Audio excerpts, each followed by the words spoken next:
വാഴ്ത്തപ്പെടുമാറാകട്ടെ. സന്നിഹിതരായിരിക്കുന്ന എല്ലാ ബഹുമാന്യരാകുന്ന സഹോദരീ സഹോദരന്മാർക്കും യേശു കർത്താവിൻ്റെ നാമത്തിൽ വന്ദനം അറിയിക്കുന്നു. നമുക്കൊരുമിച്ച് വീണ്ടും ഈ രാത്രിയിൽ കർത്താവിൻ്റെ വചനം ധ്യാനിപ്പാനും ദൈവസന്നിധാനത്തിലായിരിക്കാനും ഒരുമിച്ച് ഇങ്ങനെയുള്ള കൂട്ടായ്മ അനുഭവിപ്പാനും ദൈവം നൽകി തന്ന ഈ നല്ല സാവകാശത്തിനായി ഞാൻ കർത്താവിന് സ്തോത്രം ചെയ്യുന്നു.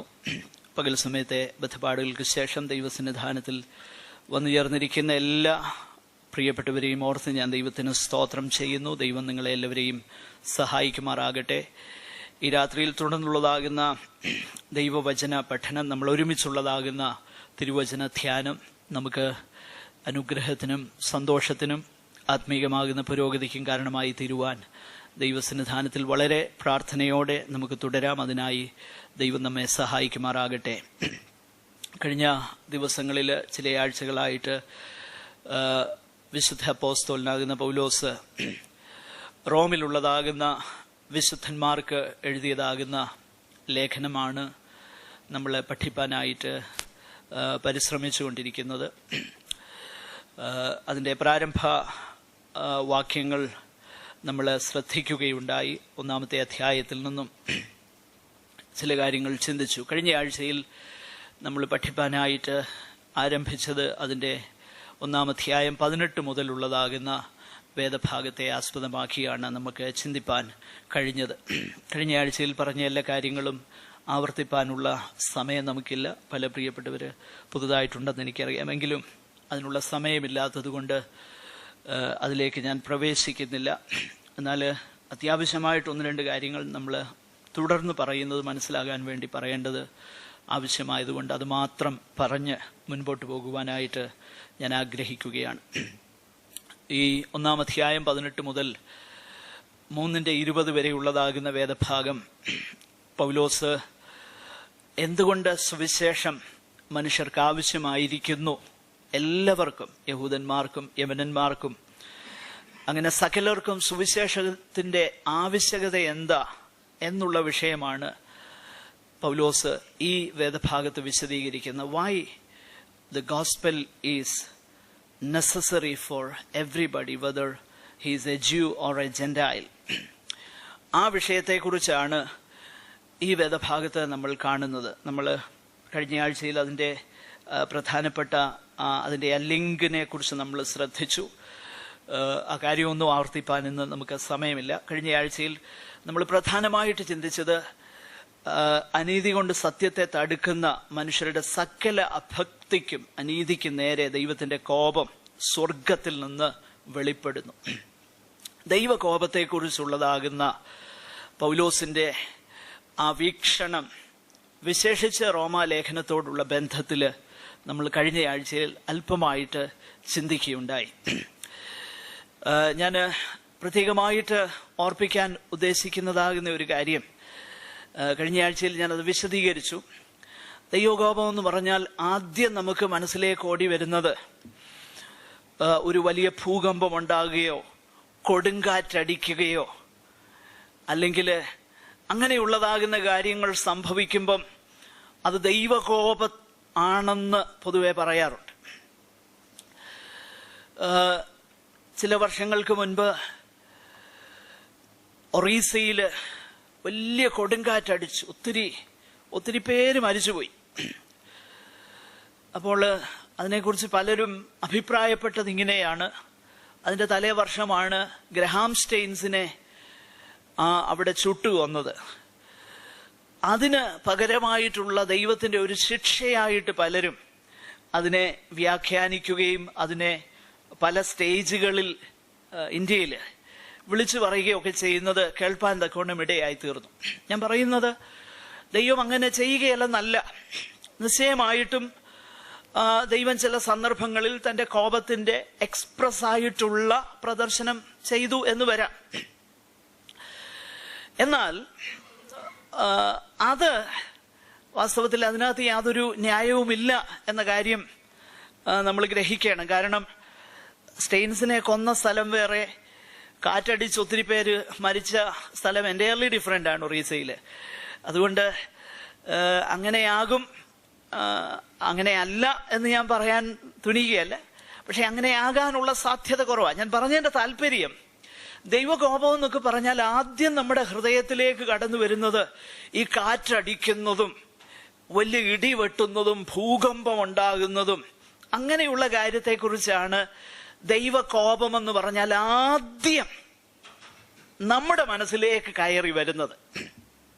എന്നാൽ ദൈവത്തിന്റെ വചനം നമ്മൾ പരിശോധിച്ച് നോക്കുമ്പോൾ പൗലോസ് തന്റെ ചുറ്റുപാടുമുള്ളതാകുന്ന ആ ഗ്രീഷ്യോ റോമൻ സൊസൈറ്റിയിലേക്ക് കണ്ണോടിച്ചിട്ട് താൻ പറയുകയാണ്, അനീതി കൊണ്ട് സത്യത്തെ തടുക്കുന്ന സകല മനുഷ്യരുടെയും അനീതിക്കും അഭക്തിക്കുമെതിരെ ദൈവത്തിന്റെ കോപം സ്വർഗത്തിൽ നിന്ന് വെളിപ്പെടുന്നു. അപ്പോൾ ഇറ്റ് ഈസ് ബീങ് റിവീൽഡ്. കഴിഞ്ഞ ആഴ്ചയിൽ നമ്മൾ ചിന്തിച്ചു, വരുവാനുള്ള കോപം എന്ന് വേദപുസ്തകം പഠിപ്പിക്കുന്നുണ്ട്. എന്നാൽ ഇവിടെ പൗലോസ് അർത്ഥമാക്കുന്നത് ആ വരുവാനുള്ള അന്ത്യ ശിക്ഷാവിധിയെക്കുറിച്ചോ ന്യായവിധിയെക്കുറിച്ചോ അല്ല. നേരെ മറിച്ച് ഈ സൊസൈറ്റിയിൽ ഉള്ളതാകുന്ന ആ അധാർമികതയെ, പാപം ചെയ്തിട്ടും മനസാക്ഷി കുത്തില്ലാതെ അതൊരു സാധാരണ കാര്യമായി അംഗീകരിച്ച് അത് ഒരപൂർവ കാര്യമായി തോന്നാതിരിക്കുന്ന നിലയിൽ പാപത്തിലേക്ക് മനുഷ്യനാണ്ടുപോകുന്ന ആ അവസ്ഥയെ കണ്ടിട്ട് പൗലോസ് പറയുകയാണ്, ദൈവത്തിന്റെ കോപം സ്വർഗത്തിൽ നിന്ന് വെളിപ്പെടുന്നു. എന്റെ പ്രിയരെ, നാം വളരെ ഈ കാര്യം മനസ്സിലാക്കണം. ദൈവമക്കളോടുള്ള ബന്ധത്തിൽ നാം ഇങ്ങനെ വായിക്കുന്നുണ്ട്, നാം ലോകത്തോടുകൂടെ ശിക്ഷാവിധിയിൽ അകപ്പെടാതിരിക്കേണ്ടതിന് കർത്താവ് നമ്മെ എന്ത് ചെയ്യുന്നു? ബാലശിക്ഷ കഴിക്കുന്നു. അപ്പൊ ബാലശിക്ഷ ഒന്നും കിട്ടാതെ ദൈവത്തിന്റെ പ്രമാണങ്ങൾ, ദൈവത്തിന്റെ ഹിതം അതിനെ ലംഘിച്ചുകൊണ്ട് മുൻപോട്ട് പോയിട്ടും ഒരു ശിക്ഷയും കിട്ടുന്നില്ലെങ്കിൽ നമ്മൾ വളരെ ഭയപ്പെടണം. അത് നമ്മൾ മനസ്സിലാക്കേണ്ട ഒരു വിഷയമാണ്. കാരണം കഴിഞ്ഞ ആഴ്ചയിൽ ഞാൻ പറഞ്ഞ് അവസാനിപ്പിച്ചത് ഇതാണ്, ഇസ്രയേലിനോടുള്ള ബന്ധത്തില് ദൈവം അവരെ കൈവിട്ടു എന്നുള്ള പദപ്രയോഗം നമ്മൾ വായിക്കുന്നുണ്ട്. God gave them up. He gave them up. അവരെ കൈവിട്ട് കളഞ്ഞു. ദൈവവും അവരെ കൈവിട്ട് കളഞ്ഞു. അപ്പോസ്തല പ്രവൃത്തിയിലും അത് തന്നെ നമ്മൾ വായിക്കുന്നുണ്ട്, ദൈവവും പിന്മാറി എന്നെഴുതിയിരിക്കുന്നു. ഹോശേയാവിന്റെ പ്രവചനത്തിൽ എഴുതിയേക്കുന്നു, എഫ്രയീം വിഗ്രഹങ്ങളോട് ചേർന്നിരിക്കുന്നു, അവനെ വിട്ടുകളക. നോക്കുക, അപ്പൊ ദൈവം കൈവിട്ടിട്ട് പാപം ചെയ്തുകൊണ്ട് മുൻപോട്ട് പോകാനുള്ള ആ ഒരു പ്രവണതയിൽ മനുഷ്യൻ മുൻപോട്ട് പോകുമ്പം അവൻ വാസ്തവത്തിൽ ഭയപ്പെടണം. ഞാനൊരു വാക്യം നിങ്ങളെ ഒന്ന് ചൂണ്ടിക്കാണിപ്പാനായിട്ട് ആഗ്രഹിക്കാം. മലയാളം വേദപുസ്തകത്തിൽ അത് അത്ര ക്ലിയർ അല്ല, എങ്കിലും അതൊന്ന് ചൂണ്ടിക്കാണിപ്പാനായിട്ട് ഞാൻ ആഗ്രഹിക്കുകയാണ്. അത് പറഞ്ഞ് നമുക്ക് മുൻപോട്ട് പോകാം. സദൃശ്യവാക്യങ്ങൾ 22-ാം അധ്യായം അതിൻ്റെ 14-ാമത്തെ വാക്യം. ഇംഗ്ലീഷ് വേദപുസ്തകം കൈവശമുള്ളവർ, വിശേഷിച്ച് NIV ന്യൂ ഇന്റർനാഷണൽ വേർഷൻ കയ്യിലുള്ളവര്, മലയാളത്തിൽ ആരെങ്കിലും ഒന്ന് വായിച്ചിട്ട് ന്യൂ ഇന്റർനാഷണൽ വേർഷൻ കൈവശമുള്ളവർ ആരെങ്കിലും ഒരാളൊന്ന് വായിക്കണം.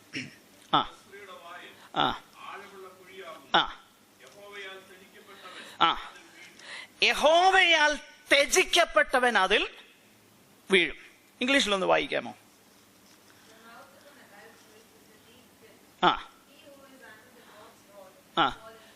Look at that. It is so clear. He who is under the Lord's wrath will fall into it. So, അധാർമികത, അശുദ്ധി, ഇമ്മൊറാലിറ്റി ചെയ്യാൻ കഴിയുന്നത്, ചെയ്തിട്ടും ഒരു കുഴപ്പവും ഇല്ലാതെ മുൻപോട്ട് പോകുന്നത് എന്താണെന്നറിയാമോ? അത് യഹോവയുടെ കോപമാണെന്നാണ് വേദപുസ്തകം പഠിപ്പിക്കുന്നത്. പ്രിയമുള്ളവരെ, നമുക്ക് V cannot trifle with God's law. ദൈവത്തിന്റെ പ്രമാണത്തെ നമുക്ക് അതിനെ ടാമ്പർ ചെയ്യാൻ ഒക്കത്തില്ല. അത് വളരെ വ്യക്തതയോടെ നമ്മൾ ഗ്രഹിക്കണം. നാം പാപം ചെയ്യുമ്പോൾ, നാം അശുദ്ധിയിൽ തുടരുമ്പോൾ, ദൈവം അതിന് നമ്മളെ അനുവദിച്ചാൽ, അതിന് കൈവിട്ട് കളഞ്ഞാൽ, അയ്യോ അത് ഭയങ്കരമാ. ഇവിടെ അതാണ് ആവർത്തിച്ച് പൗലോസ്ലീഹ പറയുന്നത്. ഈ 1-ാമത്തെ അധ്യായം റോമാലേഖനത്തിൽ ദൈവം അവരെ കൈവിട്ടു. God gave them over. ഇത് 3 തവണ ആവർത്തിച്ച് നമ്മൾ വായിക്കുന്നുണ്ട്. സ്തോത്രം. വേദപുസ്തകത്തില് ഇത് വളരെ വ്യക്തതയോടെ നമ്മൾ മനസ്സിലാക്കണമെങ്കിൽ ഒത്തിരി ഉദാഹരണങ്ങളുണ്ട്. നമുക്ക് അറിയാവുന്ന ഒരു ഉദാഹരണം ഞാൻ പറയാം. ഫറവോനെ കുറിച്ച് എല്ലാവരും പറയാറുണ്ട്, ഫറവോന്റെ ഹൃദയം ദൈവം എന്തോ ചെയ്തു, കഠിനമാക്കിയെന്ന് പറയാറുണ്ട്. ദൈവം കഠിനമാക്കിയെങ്കിൽ പിന്നെ ഫറവോൻ എന്തോ ചെയ്യാന്? ദൈവം കഠിനമാക്കി. എന്നാൽ വേദപുസ്തകം നമ്മൾ പഠിച്ചു നോക്കിയാൽ അല്ലെങ്കിൽ പുറപ്പാട് പുസ്തകം നമ്മൾ വായിച്ചു നോക്കിക്കഴിഞ്ഞാൽ, ദൈവം കഠിനമാക്കി എന്നെഴുതിയിരിക്കുന്നതിന് മുൻപ് 9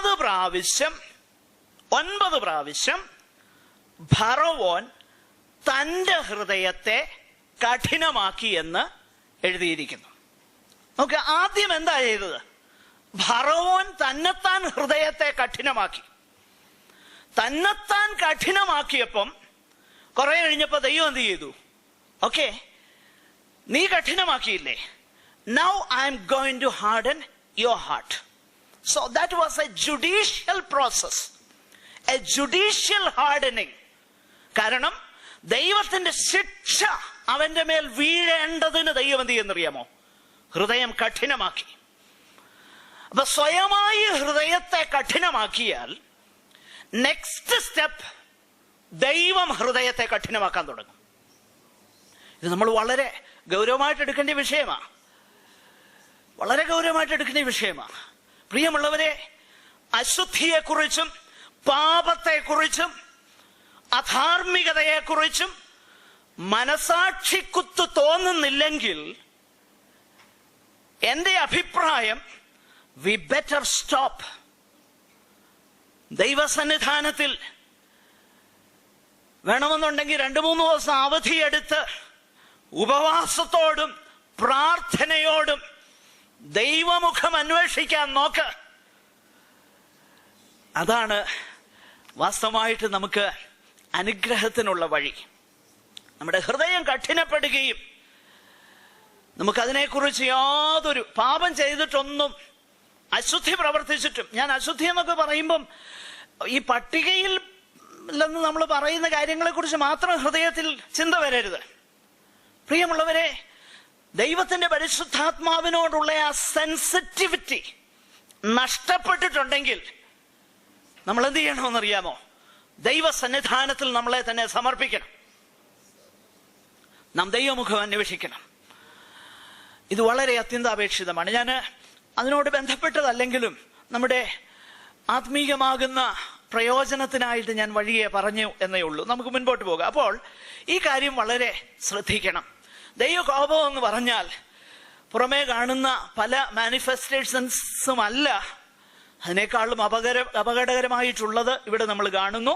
ദൈവം അവരെ കൈവിട്ടു, ദൈവം അവരെ അശുദ്ധിയിൽ ഏൽപ്പിച്ചു, ദൈവം അവരെ നികൃഷ്ട ബുദ്ധിയിൽ ഏൽപ്പിച്ചു. അതാണ് ഈ വേദഭാഗം നമുക്ക് പഠിക്കാനുള്ള അക്കി. ഞാൻ തുടർന്ന് ചില കാര്യങ്ങളൂടെ അവിടെ നിന്ന് ഓർപ്പിക്കാനായിട്ട് ആഗ്രഹിക്കുന്നു. ചില സ്പെഷ്യൽ ഇഷ്യൂസ് ഒക്കെ ഉണ്ട്, അത് ഞാൻ ഇപ്പൊ ഡീല് ചെയ്യാനായിട്ടും ആഗ്രഹിക്കുന്നില്ല. എക്സ്ക്ലൂസീവ് ഓഡിയൻസസിൽ ഒരുപക്ഷെ അത് നമുക്ക് അതിനെക്കുറിച്ചും ഡിസ്കസ് ചെയ്യാം. കാരണം Bible talks about that. We don't have any inhibition about it. But I'm not going to do it, but I'll just give you some general principles regarding this thing. പൗലോസ് തുടർന്ന് പറയുന്ന കാര്യങ്ങളെ കുറിച്ച് പൊതുവായ ചില കാര്യങ്ങൾ മാത്രം പറഞ്ഞ് നമ്മൾ മുൻപോട്ട് പോകാനായിട്ട് ആഗ്രഹിക്കുകയാണ്.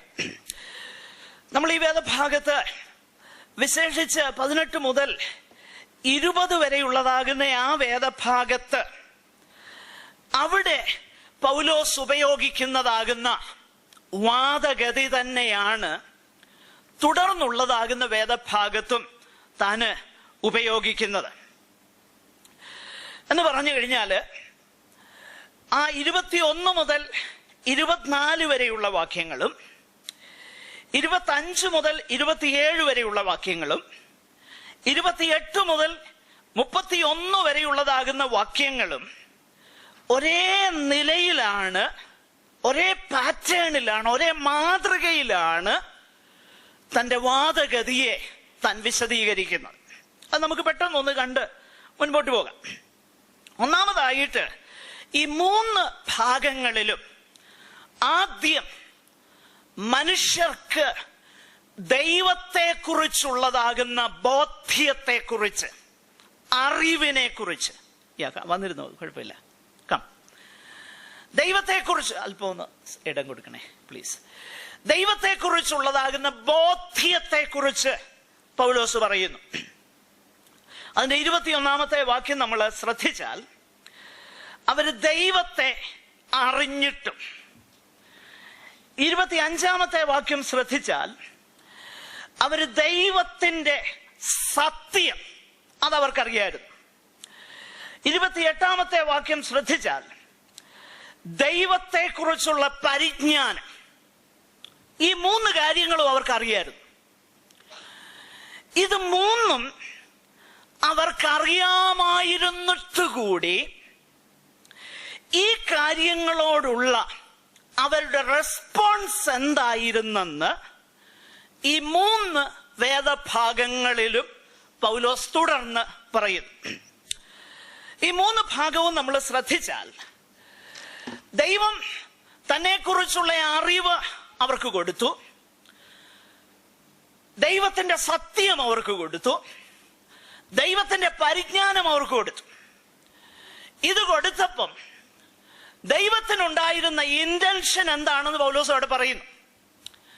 ദൈവത്തിനുണ്ടായിരുന്ന ഇന്റൻഷൻ, അവർ ദൈവത്തെ ദൈവമെന്ന് മനസ്സിലാക്കി അവനെ മഹത്വീകരിക്കുകയും നന്ദി കാണിക്കുകയും ചെയ്യണമെന്നായിരുന്നു ദൈവം ആഗ്രഹിച്ചത്. പക്ഷെ അവരെന്ത് ചെയ്തു? അത് ചെയ്തില്ല. അത് ചെയ്യാതെ അവര് ദൈവത്തിന്റെ തേജസ്സിനെ, ക്ഷയമുള്ളതാകുന്ന മനുഷ്യൻ, പക്ഷി, നാൽക്കാലി, ഇഴജാതി എന്നിവയുടെ രൂപസാദൃശ്യമാക്കി മാറ്റിക്കളഞ്ഞു. So God gave them a piece of knowledge. ആ നോളജ്, ആ അറിവ്, ദൈവം അവരെ കുറിച്ച് ആഗ്രഹിച്ചത് അവര് ദൈവത്തോട് നന്ദിയുള്ളവരാകണം, ദൈവത്തെ മഹത്വീകരിക്കണം. അതെന്താന്നൊക്കെ ഞാൻ വിശദീകരിക്കാം പിന്നീട്. എന്നാൽ അവരത് ചെയ്തില്ല.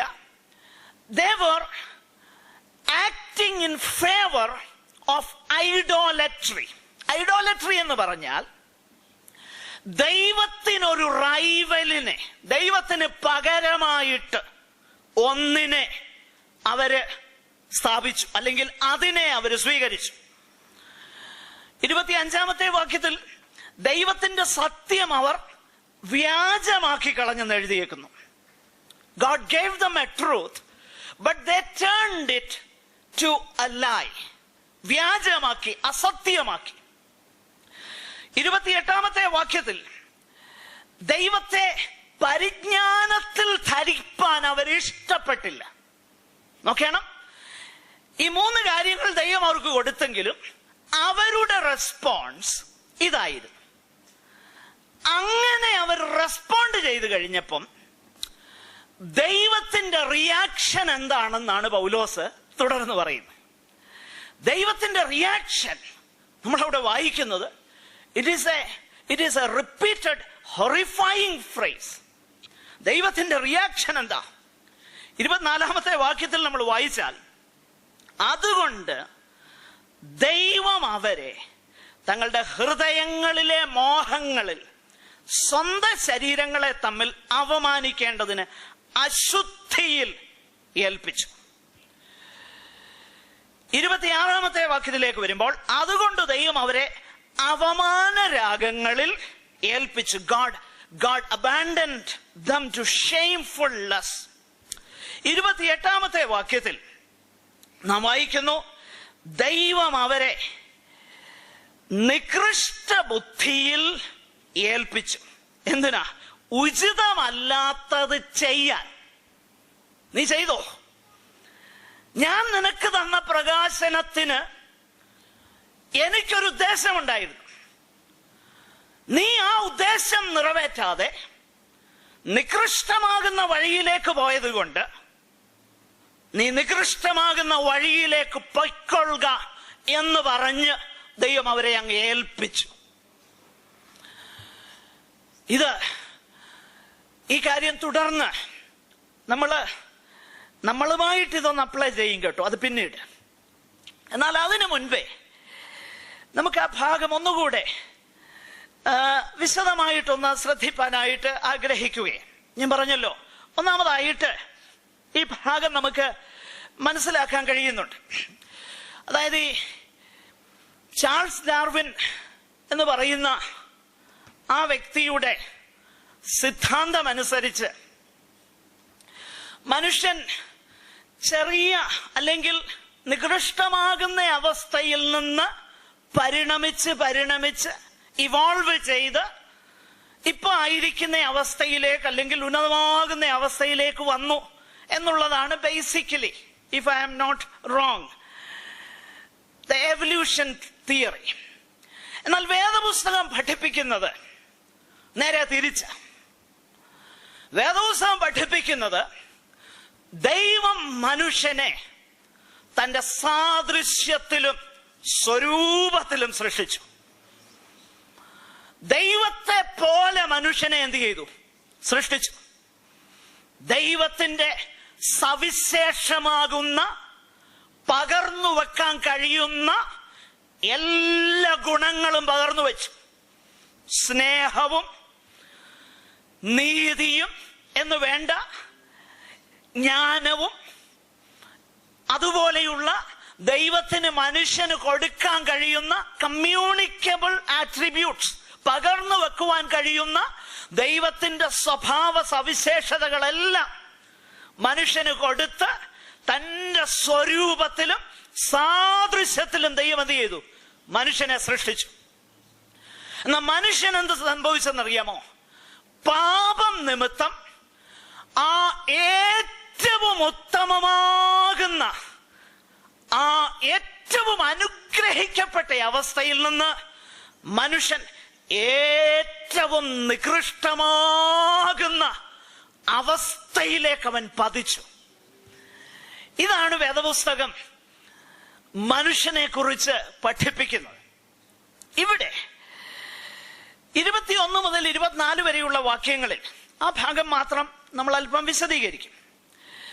ആ വേദഭാഗത്ത് നമ്മൾ കാണുന്നതാകുന്ന ഒരു കാര്യം, ഓൾദോ they knew God, അവര് ദൈവത്തെ അറിഞ്ഞിട്ടും. എന്താണ് പൗലോസ് അവര് ദൈവത്തെ അറിഞ്ഞു എന്ന വാക്കിനാൽ അർത്ഥമാക്കുന്നത്?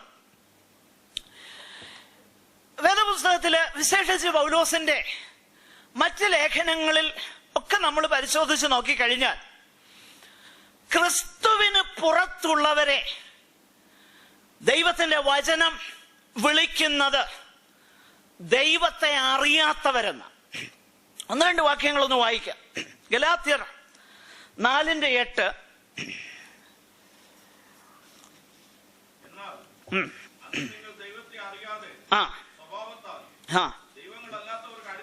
നോക്കുക, നിങ്ങൾ ആരായിരുന്നു? ദൈവത്തെ അറിഞ്ഞിരുന്നില്ല. 1 തെസ്സലോനിക്കർ 5 ഇംഗ്ലീഷ് വേദപുസ്തകത്തിൽ, മലയാളം വേദപുസ്തകത്തിൽ 4-ാം വാക്യം. 1 തെസ്സലോനിക്കർ 4:4. ആ, ദൈവത്തെ അറിയാത്ത ജാതികളെ പോലെ. അപ്പൊ ജാതികളുടെ പ്രധാനപ്പെട്ട സ്വഭാവം എന്തോ? അവർക്ക് ദൈവത്തെ അറിവില്ല. തെസ്സലോനിക്കരുടെ 2-ാം ലേഖനത്തിലും ഇത് തന്നെ വായിക്കുന്നുണ്ടോ? 1-ാം അധ്യായം അതിന്റെ 8-ാം വാക്യവും മലയാളം വേദപുസ്തകത്തിൽ 7-ാം വാക്യം. ദൈവത്തെ അറിയാത്തവർക്കും. നോക്ക്, അപ്പം ക്രിസ്തുവിന് പുറത്തുള്ളവരെ വേദപുസ്തകം വിളിക്കുന്നത് ദൈവത്തെ അറിയാത്തവരെന്ന്. അങ്ങനെയെങ്കിൽ പൗലോസ് ഇവിടെ അവര് ദൈവത്തെ അറിഞ്ഞു എന്ന വാക്കിനാൽ എന്താ അർത്ഥമാക്കുന്നത്? ഇവിടെ അവർ ദൈവത്തെ അറിഞ്ഞു എന്ന വാക്കിനാൽ ഇവിടെ നമ്മൾ മനസ്സിലാക്കുന്നത് ദൈവത്തെക്കുറിച്ച് പൊതുവായിട്ടുള്ള അറിവ് ദൈവം അവർക്ക് കൊടുത്തു. 19-ാം സങ്കീർത്തനം 1 മുതൽ 6 വരെയുള്ള വാക്യങ്ങളിൽ നമ്മൾ വായിക്കുന്ന ആ ജനറൽ റെവലേഷനെ കുറിച്ചാണ് പൗലോസോട് പറയുന്നത്. കാരണം അത് മോളിൽ പറയുന്നല്ലോ. അവന്റെ സൃഷ്ടി, അവന്റെ നിത്യശക്തിയും ദിവ്യത്വവുമായി അവന്റെ അദൃശ്യ ലക്ഷണങ്ങൾ ലോക സൃഷ്ടി മുതൽ അവന്റെ പ്രവൃത്തികളാൽ ബുദ്ധിക്ക് തെളിവായി വെളിപ്പെട്ടു വരുന്നു. അപ്പം ദൈവത്തെക്കുറിച്ച് പൊതുവായിട്ടുള്ള അറിവിനെ കുറിച്ചാണ് പൗലോസ് ഇവിടെ പറയുന്നത്. ഈ അറിവിന്റെ അടിസ്ഥാനത്തിലാണ്, ശ്രദ്ധിക്കണേ, പലപ്പോഴും പലരും ചോദിക്കാറുണ്ട്, യേശുവിനെ കുറിച്ച് കേൾക്കാത്തവരെ എങ്ങനെയാ ദൈവം ന്യായം വിധിക്കുന്നത്? സുവിശേഷം അറിയാത്തവരെ എങ്ങനെയാ ദൈവം ന്യായം വിധിക്കുന്നത്? അതിന്റെ ഉത്തരം അവിടെ നമുക്ക് ലഭിക്കുന്നത്. അതിന്റെ ഉത്തരം ഇതാണ്: സുവിശേഷം അവർ കേട്ടിട്ടില്ല എന്നതല്ല അവരുടെ കുറ്റം. നേരെ മറിച്ച് അവർക്ക് ലഭിച്ചതാകുന്ന ദൈവിക അറിവിന് അവർ റെസ്പോണ്ട് ചെയ്തില്ല. ഇൻ അതർ വേർഡ്സ്, ഈ അറിവ് ന്യായവിധിക്കുള്ളതാകുന്ന ഒരടിസ്ഥാനമായിട്ട് മാത്രം നിൽക്കുകയാണ്. അതുകൊണ്ടാണ് നമ്മൾ സുവിശേഷം പറയേണ്ടത്. കാരണം സുവിശേഷം കേൾക്കാത്തവരും യേശുവിനെ കുറിച്ച് കേൾക്കാത്തവരും എല്ലാവരും, ഒരു മലയാളത്തിലെ ഒരു പഴയ പാട്ടുണ്ടല്ലോ, വിധിയുടെ വിശാല താഴ്വരയിൽ ബഹുസഹസ്രം പേർ സമൂഹമായി വിനാശകർത്തം പൂകിയിടുവാനായി വഞ്ചിതരായി പ്രയാണം ചെയ്തുകൊണ്ടിരിക്കുക. അതുകൊണ്ട് നമ്മുടെ ഉത്തരവാദിത്വം എന്താ? സുവിശേഷം പറയുക എന്നുള്ളതാ. പ്രിയമുള്ളവരെ, സകല മനുഷ്യർക്കും അവരെ ദൈവം ന്യായം വിധിക്കുവാൻ, അവരെ ശിക്ഷ വിധിക്കുവാനുള്ള അറിവ് ദൈവം അവർക്ക് കൊടുത്തിട്ടുണ്ട്. ഈ അറിവിനെ കുറിച്ചാണ് പൗലോസ് ഈ വേദഭാഗങ്ങളില് താൻ വ്യക്തമാക്കുന്നത്. എന്നാൽ ഈ അറിവിന് അനുസൃതമായിട്ട് അവര് അതിന് പ്രതികരിച്ചില്ല എന്നുള്ളത് 21-ാമത്തെ വാക്യത്തിൽ നമ്മൾ വായിക്കുന്നു. അവർ ദൈവത്തെ അറിഞ്ഞിട്ടും അവനെ ദൈവമെന്നോർത്ത് മഹത്വീകരിക്കുകയോ നന്ദി കാണിക്കുകയോ ചെയ്യാതെ തങ്ങളുടെ നിരൂപണങ്ങളിൽ വ്യർത്ഥരായി തീർന്നു. അവരുടെ വിവേകമില്ലാത്ത ഹൃദയം ഇരുണ്ടുപോയി. ജ്ഞാനികൾ എന്ന് പറഞ്ഞുകൊണ്ട് അവർ മൂഢരായിപ്പോയി. ഇതേ ചിന്ത തന്നെയാണ് എഫേസ്യ ലേഖനം 4-ാം അധ്യായം അതിന്റെ 17-18 വാക്യങ്ങളില് പൗലോസ് ശ്ലീഹ രേഖപ്പെടുത്തുന്നത്. ഒന്ന് വായിക്കാമോ? എഫേസ്യ ലേഖനം 4-ാം അധ്യായം അതിന്റെ 17-18 വാക്യങ്ങൾ. യെസ്.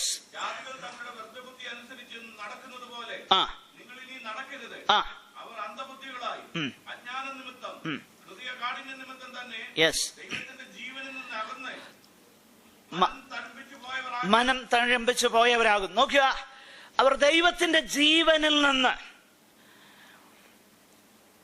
ദൈവത്തിന്റെ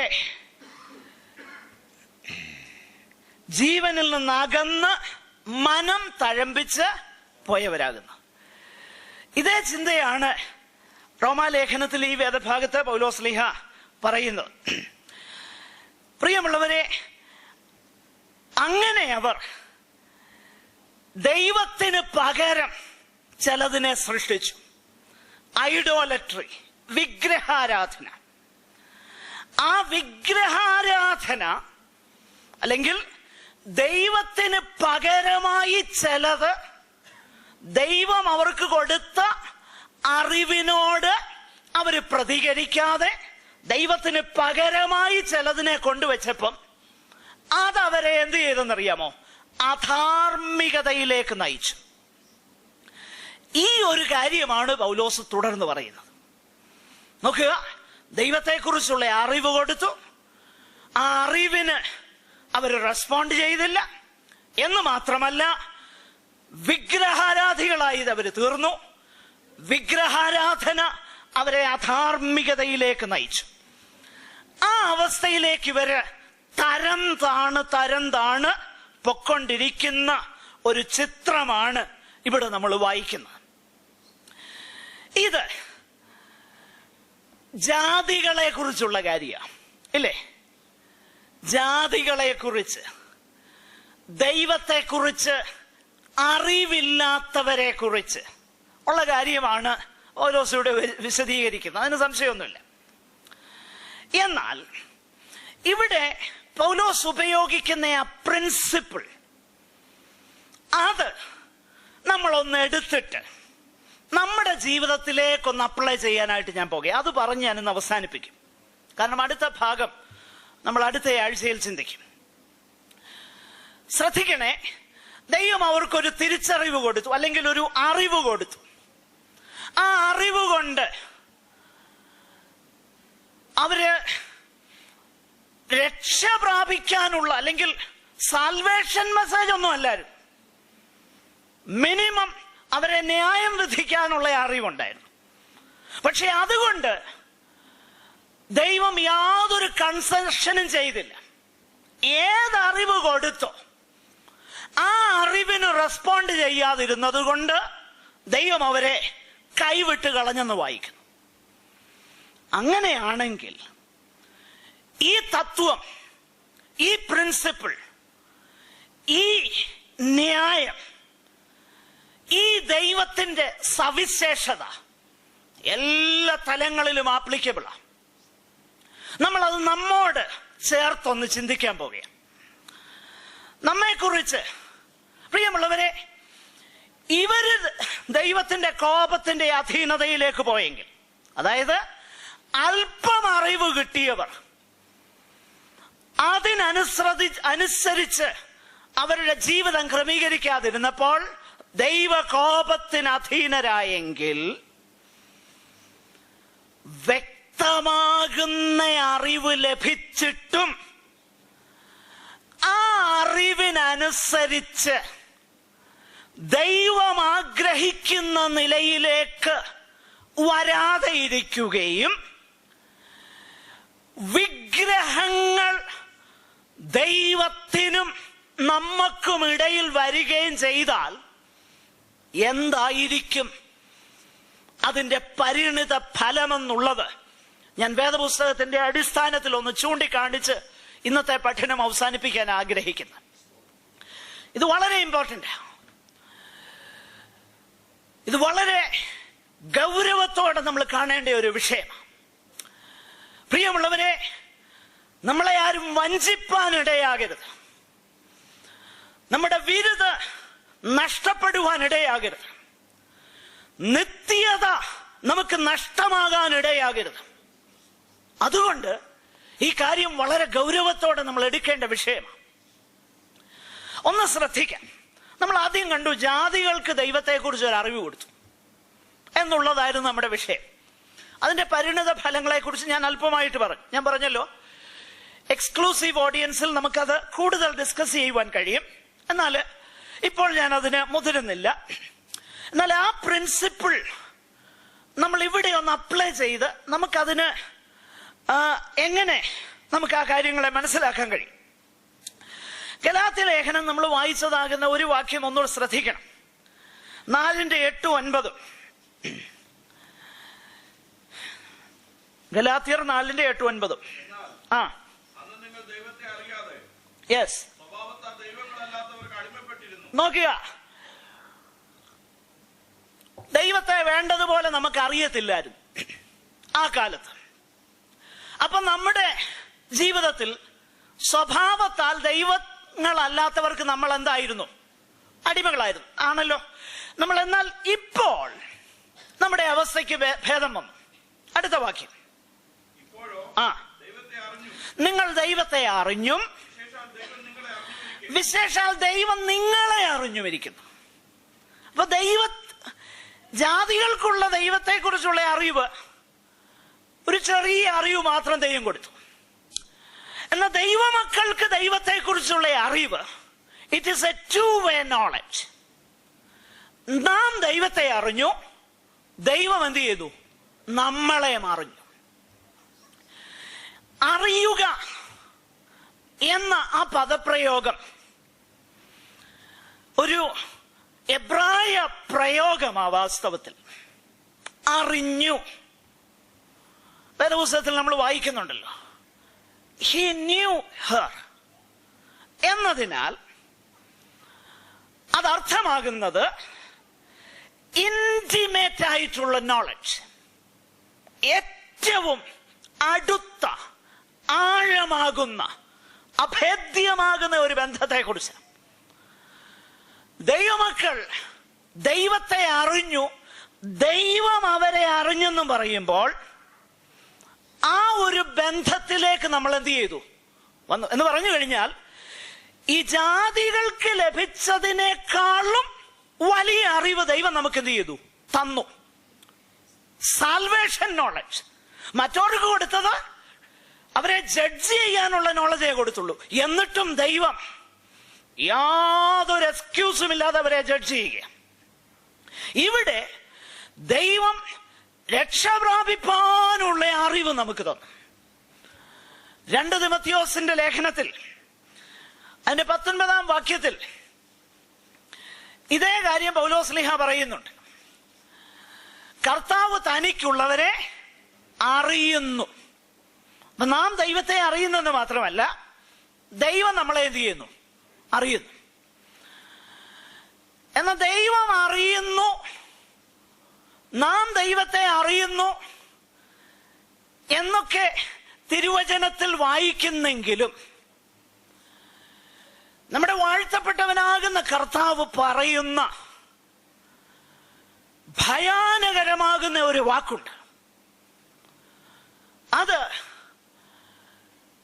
മത്തായിയുടെ സുവിശേഷം 7-ാം അധ്യായത്തിലാണ്.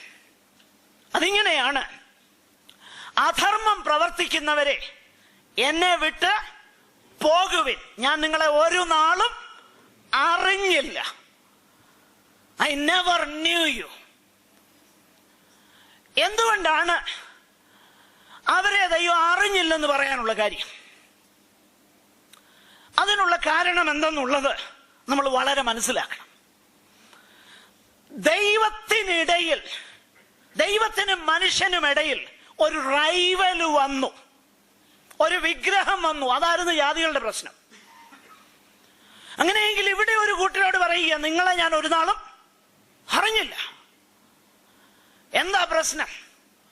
ഇവിടെയും പ്രശ്നം വിഗ്രഹാരാധന തന്നെയാണ്. അപ്പൊ മോഡേൺ ഡേ ഐഡൽസ് എന്താണെന്നുള്ളത് നമ്മൾ മനസ്സിലാക്കണം.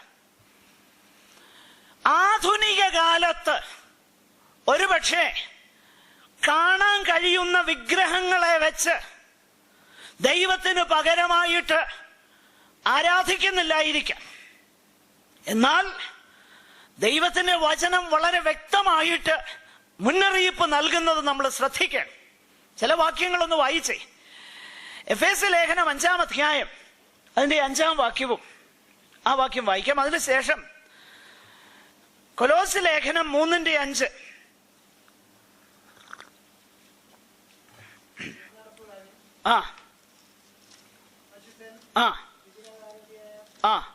ഒന്ന് ഉറച്ചു വായിച്ചേ ബ്രദറെ. യെസ്, നോക്കുക.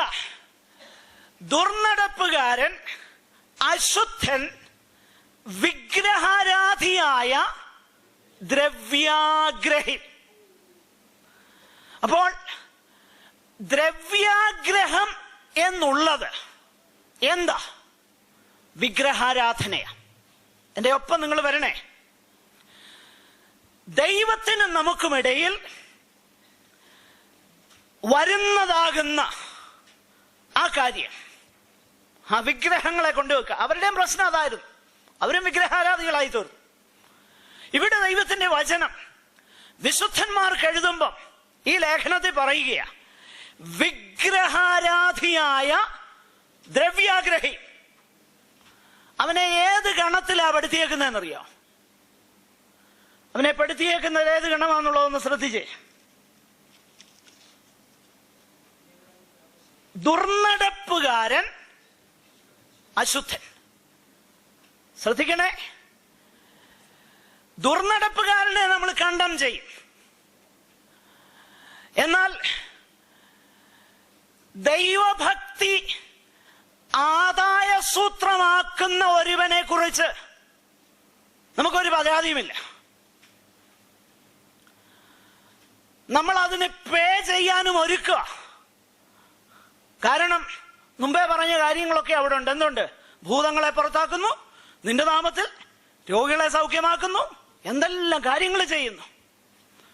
ഇവിടെ ദൈവത്തിന്റെ വചനം പറയുന്നു, വിഗ്രഹാരാധിയായ ദ്രവ്യാഗ്രഹി. വചനം വളരെ വ്യക്തമാണ്. കൊലോസ്യ ലേഖനം 3:5 തൊട്ടൊന്ന് വായിച്ചേ.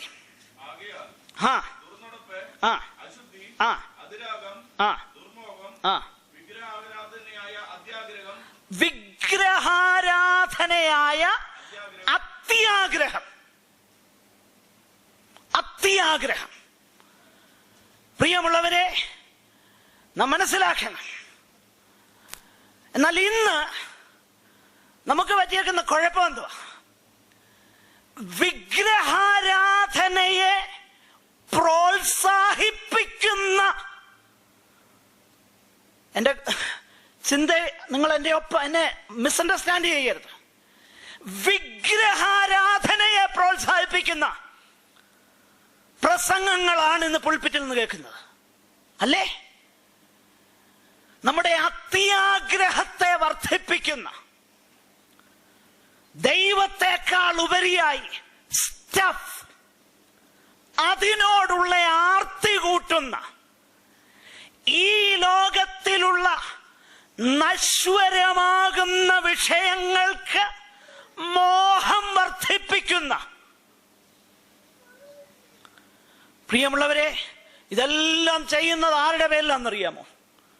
യേശുവിന്റെ നാമത്തിലാ.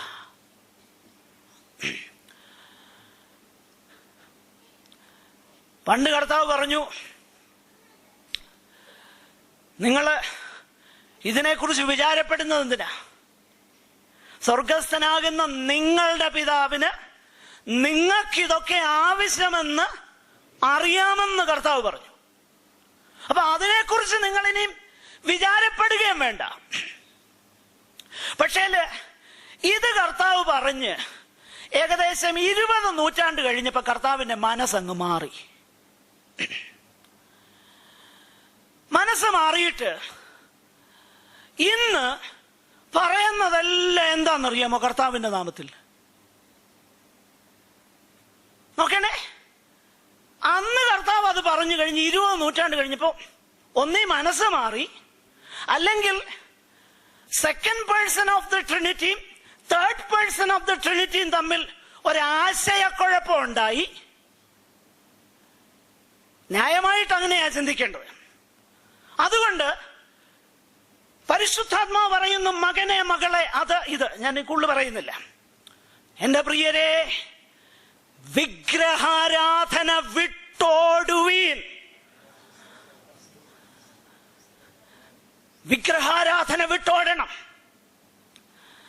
ഞാനിത് പറയുമ്പം പ്രിയമുള്ളവരെ, വളരെ വളരെ ദൈവസന്നിധാനത്തിൽ ആ കാര്യത്തിന്റെ ഗൗരവത്തെ മനസ്സിലാക്കിയാണ് ഞാനിത് പറയുന്നത്.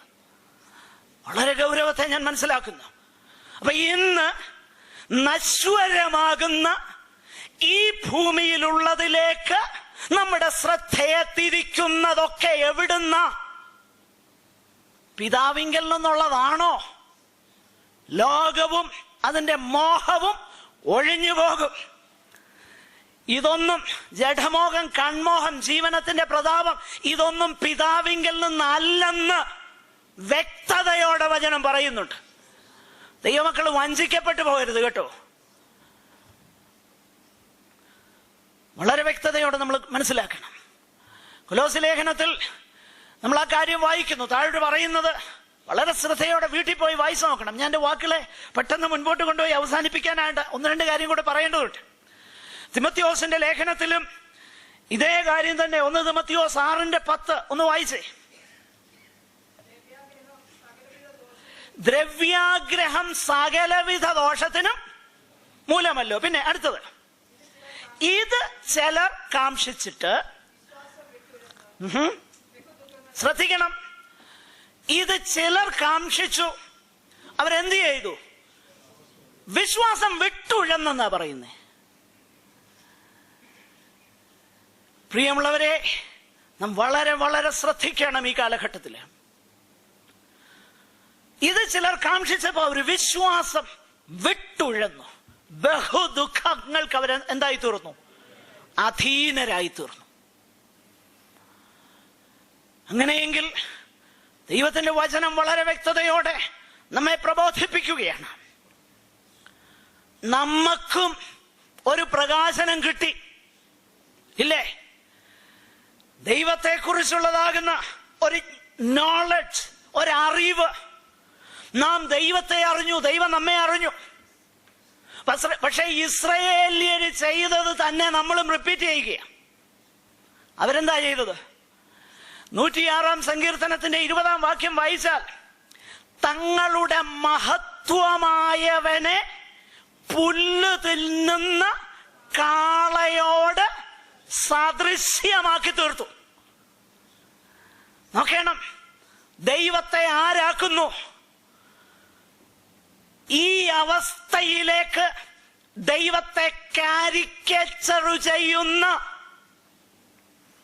ഈ കാര്യങ്ങളൊന്നും ദൈവത്തിങ്കിൽ നിന്നുള്ളവയല്ല.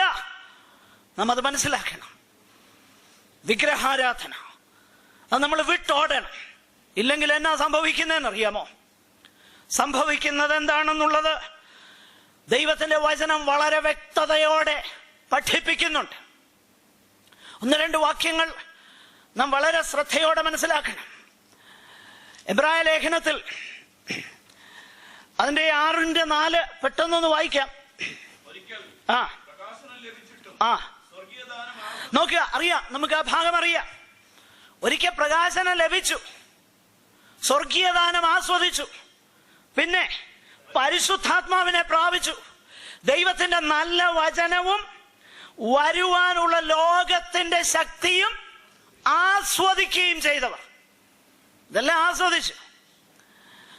ഇതെവിടാ തുടങ്ങിയെന്നറിയാമോ? ഈ ലാർജ് സ്കെയിൽ പിന്മാറ്റം തുടങ്ങിയതിന്റെ തുടക്കം എവിടാന്നറിയാമോ? തുടക്കം വേറെങ്ങുമല്ല. തുടക്കം ദൈവവചനത്തോടുള്ള അലർജിയിലാ തുടങ്ങിയത്. ഞാൻ വെറുതെ അല്ല പറയുന്നത്. 2-ാം അധ്യായം ഒന്ന് ശ്രദ്ധിച്ച്. എബ്രായ ലേഖനം 2-ാം അധ്യായം 1-ാം വാക്യം.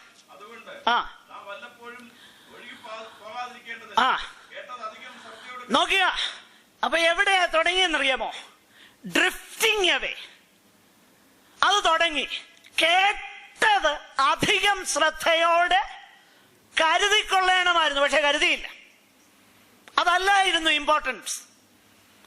അങ്ങനെ ആയി കഴിഞ്ഞപ്പോ അടുത്ത സ്റ്റെപ്പിലേക്ക് വന്നു. അടുത്ത സ്റ്റെപ്പ് എന്നാന്നറിയാമോ? 5-ാം അധ്യായത്തിലുണ്ട്. 11-12 വാക്യങ്ങളൊന്ന് വായിച്ചേ.